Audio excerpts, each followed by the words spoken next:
Hello everyone. एक mega issue जो है वो कल खुलने वाला है। जैसा कि आप लोग जानते हैं, कल एलआईसी का आईपीओ ओपन होगा। ये गवर्नमेंट का जो स्टेप है डिसइन्वेस्टमेंट करने का, जिसमें गवर्नमेंट अपनी 3.5% की हिस्सेदारी या भागीदारी पब्लिक को बेचेगी। तो बड़े सवाल इसको लेकर के आ रहे हैं कि हमें क्या इसमें इशू में अप्लाई करना चाहिए या नहीं करना चाहिए। करना चाहिए तो किस कैटेगरी में करना चाहिए, कितने शेयर्स लगाने चाहिए। इन सब बातों को लेकर हमने सोचा क्यों ना एक वीडियो बनाया जाए, ताकि जो भी हमारे इन्वेस्टर्स हैं उनका एक जो भी उनके अंदर शंकाएं हैं या जो भी सवाल हैं उनके कुछ अब हम जवाब दे पाएँ। सो इसी श्रृंखला में आज हमारा ये कोशिश है। होप आप लोगों को पसंद आएगा। जैसा कि आप लोग जानते हैं, एलआईसी एक हिंदुस्तान के अंदर एक सिनोनिम है लाइफ इंश्योरेंस के लिए। सो यहाँ तक सिनोनिम है कि अगर लोग कहते हैं कि आपने एलआईसी कराया क्या, जबकि बात लाइफ इंश्योरेंस कराने की होती है। जब प्राइवेट प्लेयर्स आए तो उनको इसको लेकर के काफ़ी दिक्कत उठानी पड़ी। कोई भी पूछता था कि आपने एलआईसी कराई क्या। सो इससे हमें पता लगता है कितना स्ट्रॉन्ग एलआईसी का ब्रांड इमेज है, कितनी स्ट्रॉन्ग ब्रांड रिकॉल वैल्यू है। और एक अगर आपको टैगलाइन याद हो तो जीवन के साथ भी और जीवन के बाद भी, बहुत अच्छी टैगलाइन एक एलआईसी की थी। इसके साथ एलआईसी नोज इंडिया बेटर या फिर हर पल आपके साथ, ये सब एलआईसी के स्ट्रॉन्ग ब्रांड इमेज है। और ये सिर्फ इन टैगलाइन से ही पता नहीं लगता है और इन बातों से ही पता नहीं लगता है। अगर आप देखें तो ग्लोबल सर्वे जो हुआ 2021 की एक रिपोर्ट है, जिसमें जो एलआईसी है वो विश्व का 10th most renowned global valuable brand है। सो इससे हमें पता लगता है कितनी स्ट्रॉन्ग ब्रांड वैल्यू है एलआईसी की। तो अब हम बात करते हैं एलआईसी की स्ट्रेंथ क्या है, क्योंकि जब हम आईपीओ की बात कर रहे हैं तो आज हम कोशिश करेंगे उसका एक शॉर्ट एनालिसिस करने की, जो मैनेजमेंट में बताया जाता है कि क्या इसकी स्ट्रेंथ है, वीकनेस है, क्या अपॉर्चुनिटीज़ हैं और क्या थ्रेट है, जिससे कि हम इवेल्युएट कर पाएँ कि एक ये कंपनी कैसी है। क्योंकि जब हम इंश्योरेंस की बात करते हैं तो एलआईसी जो है वो अपने आप में एक मोनोपोली थी। आपको जैसा ज्ञात होगा, पहले भी बहुत सारे प्राइवेट प्लेयर थे, लेकिन उसमें से कुछ लोगों ने कुछ कंपनियों ने डिफ़ॉल्ट करना शुरू किया। और तब गवर्नमेंट उस टाइम की जो सरकार थी उसने इन सब प्राइवेट कंपनीज को डिसॉल्व करके एक एलआईसी की एंटिटी बनाई थी। और काफ़ी अरसे तक एलआईसी ने अपनी मोनोपोली एंजॉय करी। बीते कुछ वर्ष पहले जब नए प्राइवेट प्लेयर्स आए तो उसके बाद उसकी मोनोपोली ख़त्म होनी शुरू हुई। आज भी इस दौरान रफली इस बात को अब 10 साल से ज़्यादा होने लगे हैं। तो अगर हम देखें, आज भी एलआईसी का जो मार्केट शेयर है वो 66% है, जो कि एक अच्छा नंबर है इतने कंपटीशन के बावजूद भी। लेकिन यही नंबर अगर हम बात करते हैं तो वो 88% हो जाता है जब हम ग्रुप इंश्योरेंस की बात करते हैं। 71% हो जाता है अगर हम नंबर ऑफ पॉलिसीज़ की बात करते हैं, जो एलआईसी ने पॉलिसीज़ इशू करी टिल दिसंबर 2021 के जो आंकड़े हैं हम उसकी बात कर रहे हैं। इसके साथ साथ आज एलआईसी के पास सारे प्रोडक्ट्स अवेलेबल हैं, चाहे वो हम टर्म इंश्योरेंस की बात करें, एन्युटी प्लान्स की बात करें, हम पार्टिसिपेटिंग प्रॉफिट्स की बात करें, हम यूनिट लिंक्ड इंश्योरेंस की बात करें, हम चाइल्ड इंश्योरेंस की बात करें। ऐसे एक बास्केट है एलआईसी के पास जो अपने पॉलिसी होल्डर्स के लिए एक पर्याप्त है। सो एक अच्छा कंपटीशन है जो वो प्राइवेट प्लेयर्स के साथ बड़े आसान तरीके से उनके साथ कम्पीट कर पा रही है। सिमिलरली जो एलआईसी की स्ट्रेंथ है वो स्ट्रेंथ है उसकी जो एजेंसी नेटवर्क है, जो इंडिविजुअल एजेंट्स हैं। आज भी जो टोटल इंडिविजुअल एजेंट्स हैं कंट्री के अंदर, उसमें से 55% फोर्स एलआईसी के लिए काम करती है।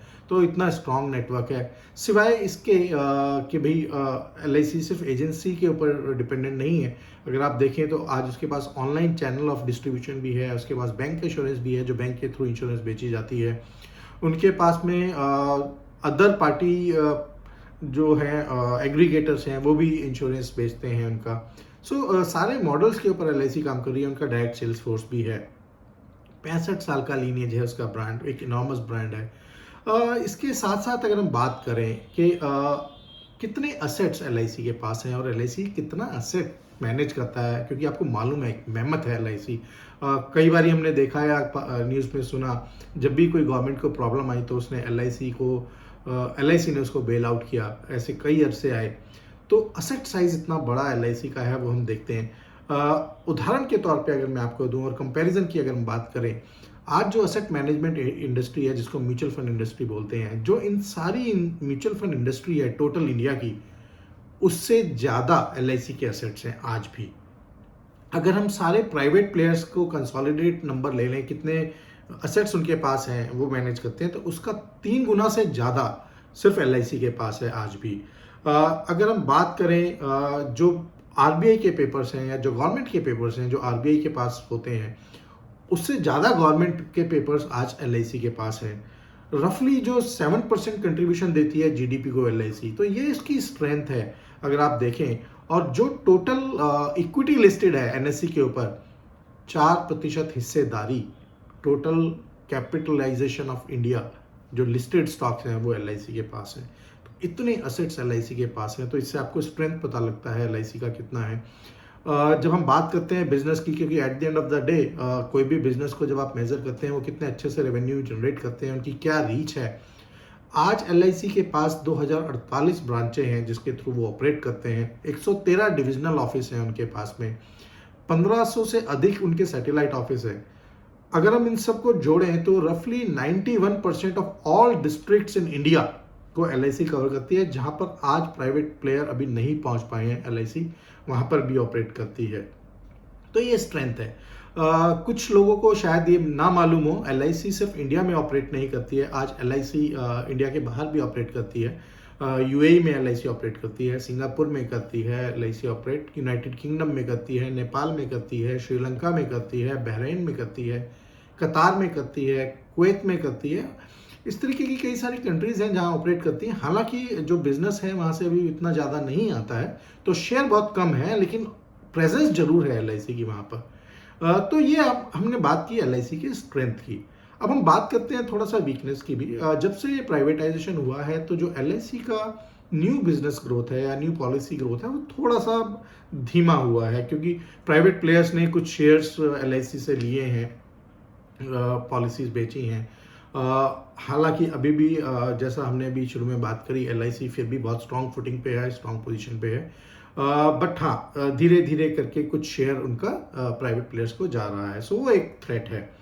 अब हम बात करते हैं, क्योंकि at the end of the day हमें तो आईपीओ में पैसा लगाना है, तो क्या पैसा बनेगा, और पैसा इस बात के ऊपर भी निर्भर करता है कि एक तो कंपनी का ग्रोथ कैसा होगा और कंपनी के रेवेन्यूज कैसे जनरेट होंगे, और किस भाव पे आज आपको ये शेयर्स मिल रहे हैं, तो क्या वो वैल्यूएशन ठीक है। बिजनेस के साथ साथ वैल्यूएशन का ठीक होना भी बहुत ज़रूरी है।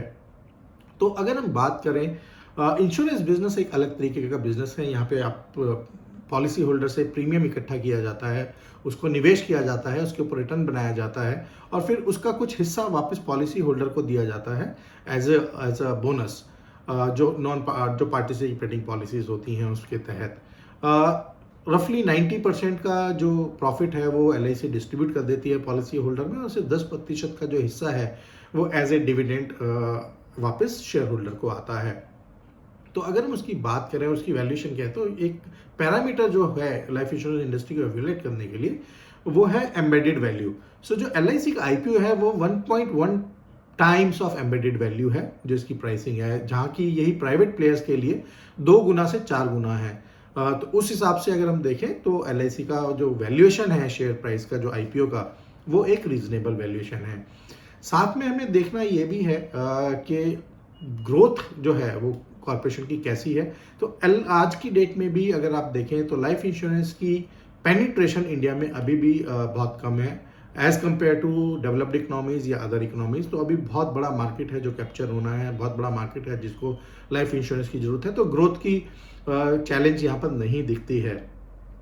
इन सब बातों को देखते हुए हमें ऐसा लगता है कि आईपीओ में लगाना एक लॉन्ग टर्म बिजनेस के हिसाब से अच्छा है। इंश्योरेंस इंडस्ट्री एक अच्छी इंडस्ट्री है, एलआईसी उसमें एक बहुत अच्छी पोजीशन पे है, ग्रोथ यहाँ से दिखती है। ये कहना थोड़ा सा मुश्किल होगा कि क्या इसमें आपको लिस्टिंग गेन मिलेंगे या नहीं मिलेंगे, बट हाँ, लॉन्ग टर्म में जैसा हम कह रहे हैं बिजनेस अच्छा है तो लॉन्ग टर्म में वैल्यू क्रिएट होगी, ऐसा हमारा मानना है। अभी मार्केट थोड़ा वॉलेटाइल है, जो आप लोग भी जानते हैं, बिकॉज ऑफ रशिया यूक्रेन या जो फेड के रेट ऑफ इंटरेस्ट हाइक होने की संभावनाएं हैं, और बड़े सारे पैरामीटर्स हैं जिसकी वजह से मार्केट अभी वॉलेटाइल है। तो हो सकता है ऐसे में शायद लिस्टिंग गेन्स नहीं मिल पाए, लेकिन फिर भी रिटेल इन्वेस्टर के लिए और पॉलिसी होल्डर के लिए जो डिस्काउंट मिल रहा है वो एक थोड़ा सा मोट जरूर आपको देगा, जो आप एक बेटर पोजीशन में हो सकते हैं। तो इशू जो है वो कल खुल रहा है। जो LIC का प्राइस है वो 902 से 949 रुपये का बिड प्राइस जो आ गया है हमारे पास। 45 रुपीज़ का रिटेल डिस्काउंट है, 60 रुपीज़ का पॉलिसी होल्डर डिस्काउंट है, तो वो आप ले सकते हैं और आप अप्लाई कर सकते हैं। एक चीज़ यहाँ पर और ख़ास बात है कि आप 2 कैटेगरी में ज़रूर निवेश कर सकते हैं। अगर आप पॉलिसी होल्डर हैं तो एज ए पॉलिसी होल्डर कर सकते हैं, और अगर आप रिटेल इन्वेस्टर हैं तो एज ए रिटेल इन्वेस्टर भी अप्लाई कर सकते हैं। कोई भी एप्लीकेशन अगर 2 लाख से ऊपर की आप लगाएंगे तो वो HNI कैटेगरी में चली जाएगी, वहाँ पर आपको ये रिटेल डिस्काउंट नहीं मिलेगा। तो इस चीज़ का आप ज़रूर ध्यान रखें आप जब एप्लीकेशन लगाने लगें।